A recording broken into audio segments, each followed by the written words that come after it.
Hello प्यारे बच्चों, कैसे हैं आप सब। आशा करता हूं आप सब बढ़िया होंगे। इस लेक्चर में हम चैप्टर 3 रासायनिक बल गतिकी में रासायनिक अभिक्रिया के वेग को प्रभावित करने वाले कारकों के बारे में पढ़ेंगे। ये एक छोटा सा वीडियो होने वाला है, इसीलिए वीडियो को आप एंड तक जरूर देखें। तो हम ले रहे हैं आज का टॉपिक अभिक्रिया के वेग को प्रभावित करने वाले कारक। अभिक्रिया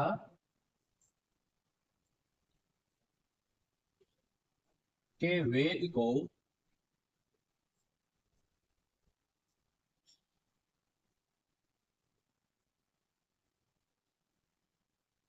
प्रभावित करने वाले कारक।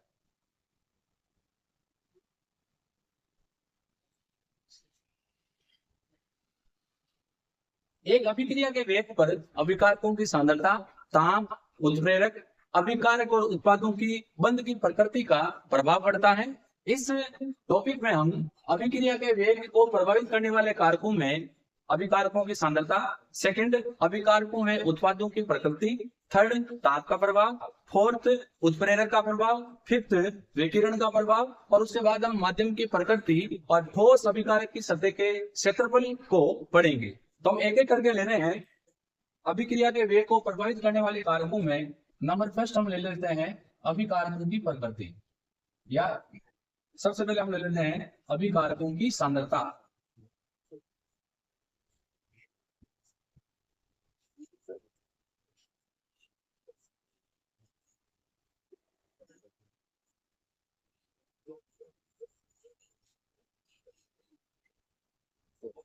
सांद्रता क्या होती है? इकाई आयतन में पदार्थ के मोलों की संख्या, पदार्थ की मात्रा। एक रासायनिक अभिक्रिया का वेग अभिकारकों की सांद्रता के समानुपातिक होता है, क्योंकि अभिकारकों की सांद्रता बढ़ने पर इकाई आयतन में अभिकारक अणुओं की संख्या बढ़ती है, इसीलिए अभिक्रिया का वेग भी बढ़ जाता है। क्योंकि अभिकारक अणुओं की सांद्रता बढ़ने पर अभिकारक अणुओं के बीच में टक्करें अधिक होगी, जितनी ज्यादा टक्कर होगी वेग उतना ही अधिक होगा। तो इसमें अभिकारकों की सांद्रता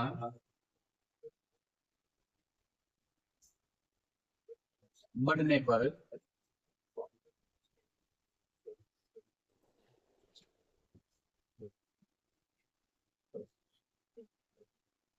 अभिक्रिया का वेग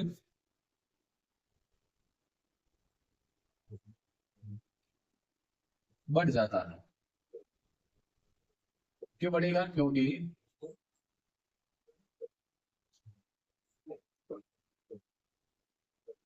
सांद्रता बढ़ने पर इकाई आयतन में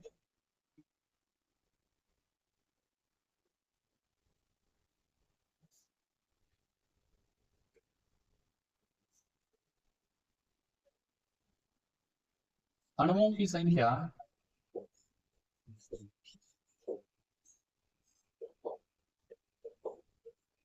बढ़ जाती है, अतः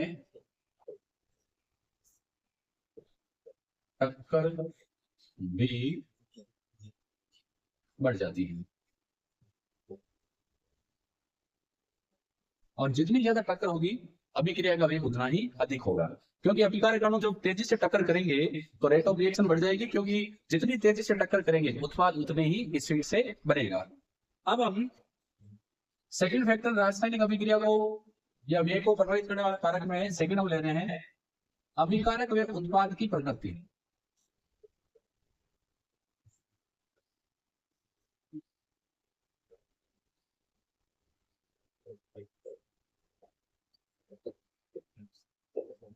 जब एक रासायनिक अभिक्रिया संपन्न होती है तो अभिकारक अणुओं के मध्य रिएक्शन से उत्पाद बनता है। इसमें अभिकारक अणुओं के पुराने बंध टूटते हैं और नए बंध बनते हैं, और नए बंध बनने से क्या बनता है? उत्पाद। इसीलिए एक रासायनिक अभिक्रिया का वेग अभिकारक और उत्पाद के बंध की प्रकृति या अभिकारक और उत्पाद की प्रकृति पर डिपेंड करता है। कुछ रिएक्शन ऐसी होती है जिसमें रेट ऑफ रिएक्शन अधिक हो जाती है, कुछ रिएक्शन में रेट ऑफ रिएक्शन कम हो जाती है, क्योंकि जब टक्कर होती है या यूं के अभिकारक जब चेंज हो जाता है तो अभिक्रिया का वेग भी बदल जाता है।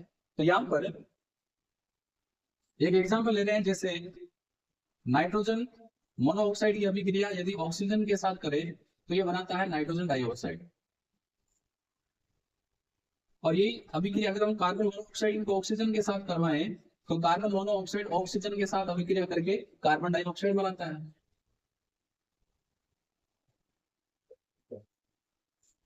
इस अभिक्रिया का वेग अधिक होता है, तो इस अभिक्रिया का वेग क्या होता है, कम। तो यहाँ पर अभिकारक नाइट्रोजन मोनोऑक्साइड है, यहाँ अभिकारक कार्बन मोनोऑक्साइड है, बाकी दोनों में ऑक्सीजन है। तो जैसे ही हमने अभिकारक चेंज किया अभिक्रिया का वेग भी चेंज हो गया। इसका मतलब ये हुआ एक अभिक्रिया का वेग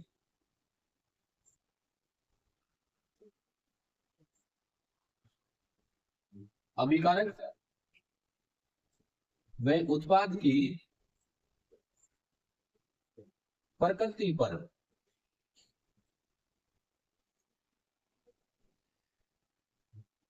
निर्भर करता है। अभिकारक चेंज तो अभिक्रिया का वेग भी चेंज हो जाएगा।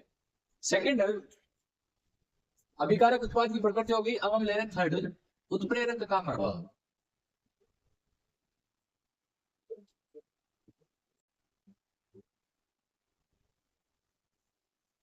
देखो, उत्प्रेरक क्या होते हैं, वह रासायनिक पदार्थ जो रासायनिक अभिक्रिया के वेग को परिवर्तित कर देते हैं लेकिन स्वयं संगठन की दृष्टि से अपरिवर्तित रहते हैं। यानी जैसा उत्प्रेरक हम एक रिएक्शन में काम में लेते हैं, एंड में हमें वैसा का वैसा मिल जाता है।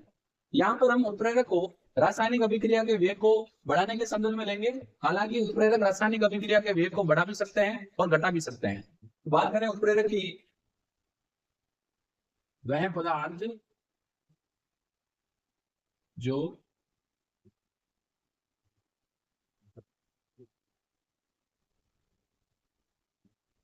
अभिक्रिया के वेग को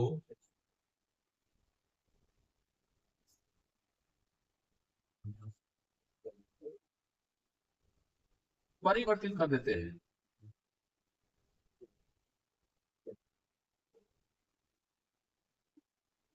लेकिन स्वयं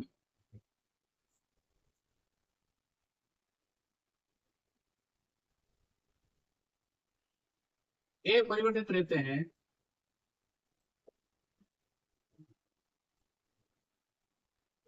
उत्प्रेरक कहलाते हैं।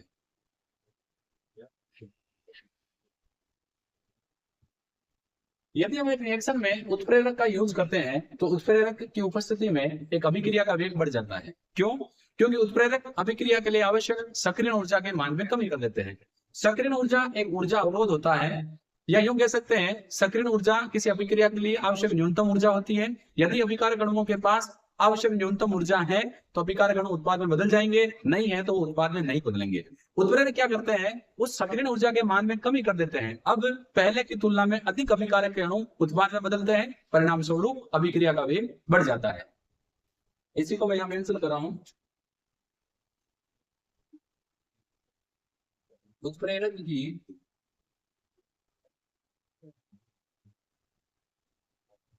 उपस्थिति में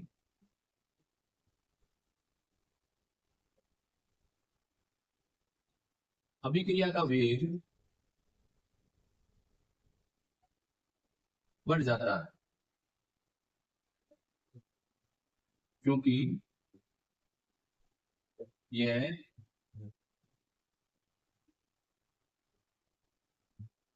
सक्रिय ऊर्जा को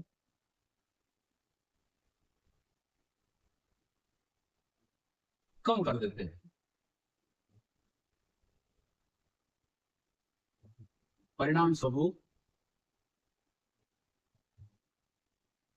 अभिकारक के अधिक अणु उत्पाद में बदलते हैं।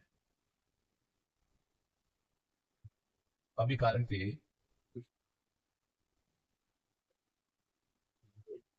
अधिक अणु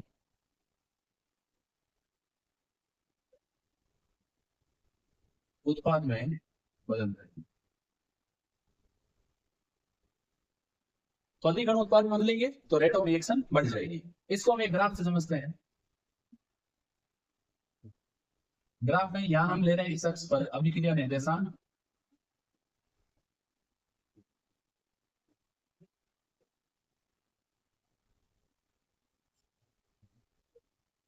और इस अक्ष पर हम लेते हैं एनर्जी। तो यहाँ हम दो प्रकार के ग्राफ बना रहे हैं, एक बना रहे हैं अभिकारक की उपस्थिति में, एक बना रहे हैं अभिकारक की अनुपस्थिति में।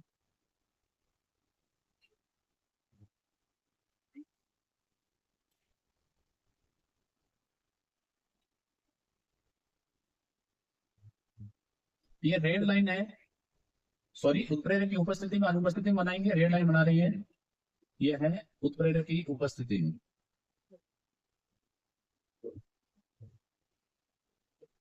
और जो ब्लू लाइन है वो है उत्प्रेरक की अनुपस्थिति में।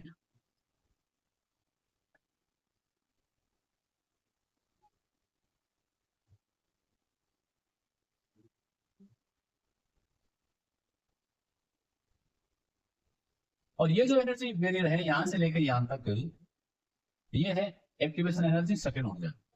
ये तब है जब हम उत्प्रेरक का यूज नहीं करते, और ये सेकंड ऊर्जा तब है जब हम उत्प्रेरक का यूज करते हैं। तो ग्राफ से पता चल रहा है कि जब हम उत्प्रेरक का उपयोग करते हैं तो अभिक्रिया के लिए आवश्यक सक्रिय ऊर्जा का मान पहले की तुलना, पहले जब उत्प्रेरक नहीं था तो सक्रिय ऊर्जा का मान बहुत ज्यादा था, जैसे ही उत्प्रेरक का हमने उपयोग किया सक्रिय ऊर्जा का मान कम हो गया। अब अभिकारक के अधिक अणु उत्पाद में बदलेंगे क्योंकि अभिक्रिया के लिए जो आवश्यक न्यूनतम ऊर्जा है उसका मान कम हो गया। तो पहले जो अभिकारक अणु उत्पाद में नहीं बदल रहे थे वे भी उत्पाद में बदलेंगे, तो अभिक्रिया का वेग बढ़ जाएगा।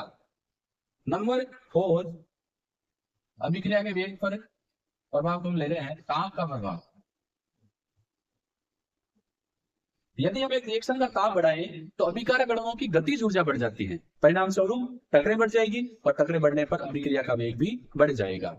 यदि हम एक रासायनिक अभिक्रिया का वेग 10 डिग्री सेंटीग्रेड बढ़ाएं तो यदि हम एक रासायनिक अभिक्रिया का ताप 10 डिग्री सेंटीग्रेड बढ़ाएं तो अभिक्रिया का वेग 2 से 3 गुना बढ़ जाता है। तो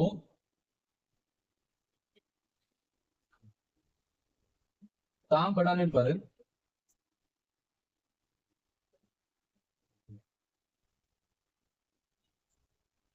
अभिकारक अणुओं की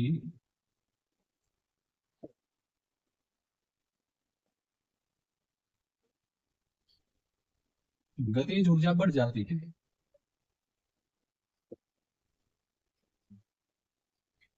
जिसके कारण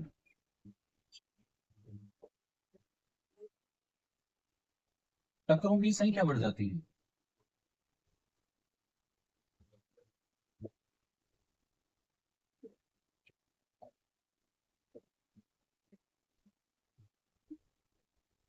अतः वेग भी बढ़ जाता है।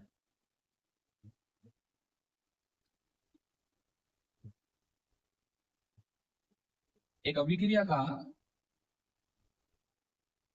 ताप 10 डिग्री सेंटीग्रेड बढ़ा दिया जाए, या जो कि बढ़ाने पर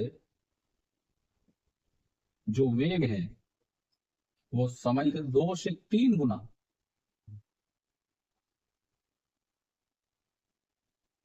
बढ़ जाता है।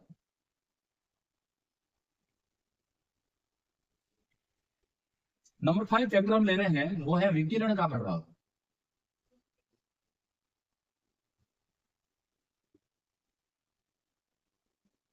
कुछ रिएक्शंस ऐसी होती हैं जो विकिरण की उपस्थिति में होती हैं। यदि उन अभिक्रियाओं को विकिरण दे दी जाए तो अभिक्रियाओं का वेग बढ़ जाता है। विकिरण बोले सूर्य का प्रकाश के यही बात है। तो विकिरण अगर दें तो विकिरण की उपस्थिति में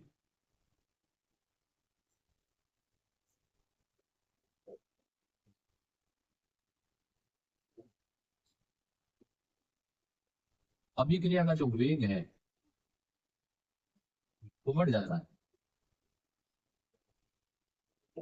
जैसे यदि हम H2 और I2 की रिएक्शन की बात करें, ये आपस में अभिक्रिया करके बनाते हैं 2 अणु चाहिए। ये अभिक्रिया विकिरण की अनुपस्थिति में मंद गति से होती है। यदि इसको सूर्य का प्रकाश दे दिया जाए तो अभिक्रिया का वेग कई गुना बढ़ जाता है। तो ये 5 मेन फैक्टर थे, 2 फैक्टर और ले रहे हैं हम। नंबर 6 है ठोस अभिकारक की सतह का क्षेत्रफल।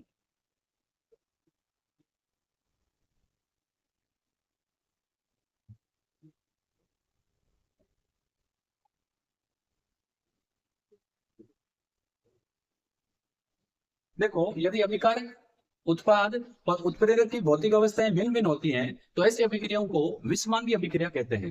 एक विषमांगी अभिक्रिया का वेग ठोस अभिकारक की सतह के क्षेत्रफल के समानुपाती होता है। इसीलिए यदि हम अभिकारक को बारीक चूर्ण में ले लें, अभिकारक को पीस कर बारीक चूर्ण बना लें, तो अभिकारक का पृष्ठीय क्षेत्रफल बढ़ जाएगा, परिणाम स्वरूप वेग भी बढ़ जाता है। तो देखो, अभिकारक को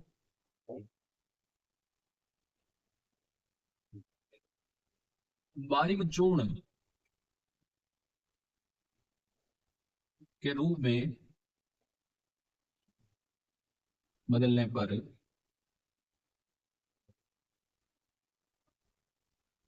पृष्ठ क्षेत्रफल की बात कर रहे हैं, क्षेत्रफल बढ़ने से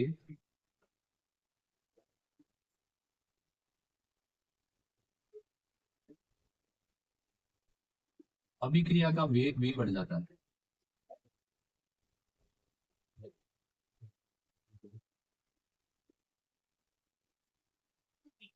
नंबर लास्ट, प्रभावित करने वाले कार्य नाम ले रहे हैं माध्यम की प्रकृति।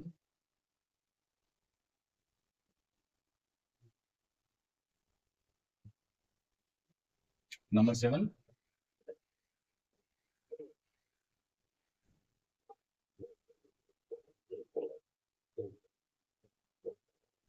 देखो, यदि अभिकारक ध्रुवीय है तो ध्रुवीय माध्यम में रिएक्शन अधिक होगी, यदि अभिकारक अध्रुवीय है तो अध्रुवीय माध्यम में अभिक्रिया अधिक होगी। तो सिंपल सा है, ध्रुवीय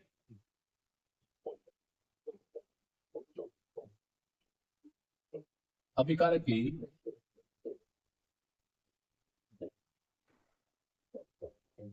ध्रुवीय माध्यम में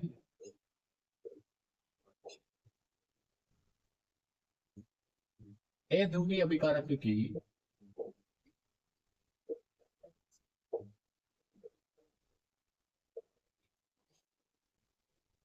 अध्रुवीय माध्यम में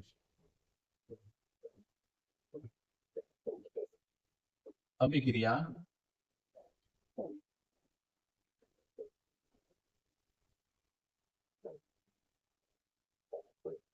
अधिक होती है। तो यहां पर अपने माध्यम ध्रुवीय लेंगे तो ध्रुवीय अभिकारक का वेग अधिक होगा, माध्यम अध्रुवीय लेंगे तो अध्रुवीय अभिक्रिया का वेग अधिक होगा। तो यहां पर अपने अभिक्रिया के वेग को प्रभावित करने वाला टॉपिक, अभिक्रिया के वेग को प्रभावित करने वाले कारक वाला टॉपिक समाप्त होता है। इसमें हमने लिया था, यदि अभिकारक की सांद्रता बढ़ती है तो अभिक्रिया का वेग बढ़ता है। अभिकारक और उत्पाद की बंध की प्रकृति बदलते ही अभिक्रिया का वेग बदल जाता है। थर्ड, उत्प्रेरक की उपस्थिति में रासायनिक अभिक्रिया का वेग बढ़ जाता है क्योंकि सक्रियण ऊर्जा कम हो जाती है। ताप बढ़ाने पर रासायनिक अभिक्रिया का वेग बढ़ जाता है क्योंकि ताप बढ़ाने पर टक्करें अधिक होती है, परिणाम स्वरूप वेग भी बढ़ जाता है। फिर कुछ अभिक्रियाएं ऐसी होती है जिनको विकिरण मिल जाए तो उन अभिक्रियाओं का वेग भी बढ़ जाता है। इसके अलावा ठोस अभिकारक को बारीक चूर्ण में लेने पर पृष्ठीय क्षेत्रफल बढ़ने के कारण अभिक्रिया का वेग बढ़ जाता है और ध्रुवीय अभिकारक की अभिक्रिया ध्रुवीय माध्यम में, अध्रुवीय अभिकारक की अभिक्रिया अध्रुवीय माध्यम में अधिक होती है। तो यहाँ पर यह टॉपिक समाप्त होता है।